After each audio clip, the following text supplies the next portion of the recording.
स्वागत छ तपाईलाई मेरो नयाँ भिडियोमा।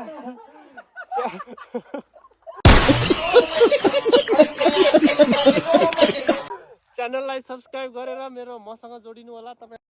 अच्छा आज के छ भन्दाखेरि हामी चाहिँ माछा मार्ने कार्यक्रममा बबई नदीमा आएका छौँ। दुईजना मछुवाराहरू त्यहाँबाट आइरहेछन् है। एकजना मछुवारा त्यहाँ मुत्न हग्न गएको छ अनि अर्को यहाँ छ, अर्को यता, म यता। कत्रो माछा अभी मजा आएगा ना। अब चाहिँ 2 घण्टापछि त्यो झुल लिएर फर्केको छ। अब हामी सुरु गर्छौँ हामी माछा मार्न।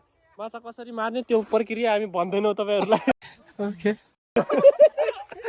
प्रक्रिया भन्नुलाई नि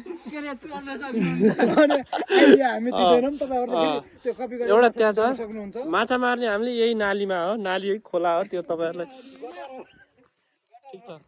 अब हामी जान्छौँ कसरी त्यो माछा अब सुरु गरिसके प्रक्रिया हामी देखान्नौ। तपाईहरुलाई माछा मारिसकेपछि माछा कति मर्यो भन्ने चीज देखाउँछु ल। त्यसको लागि 1 hour later ल साथीहरु हाम्रो चाहिँ यहाँ झुल थापेर माछा मारिरा छौं।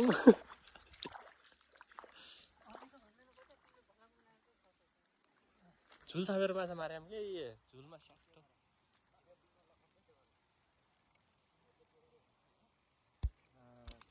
एक बाल्टी भइराछ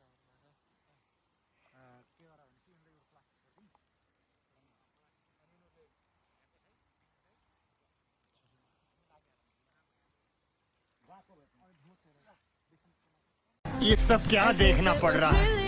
अच्छा है मैं अंधा हूँ। प्लास्टिक एमा हालै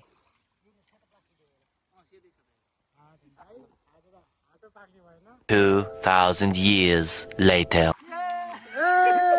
लकेडा माछा कति मार्यो?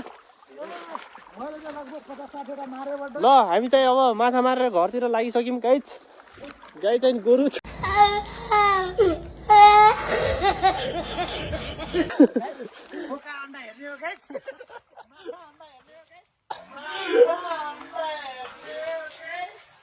ल ठिक छ साथीहरु माछा मार्ने टिम यो हाम्रो।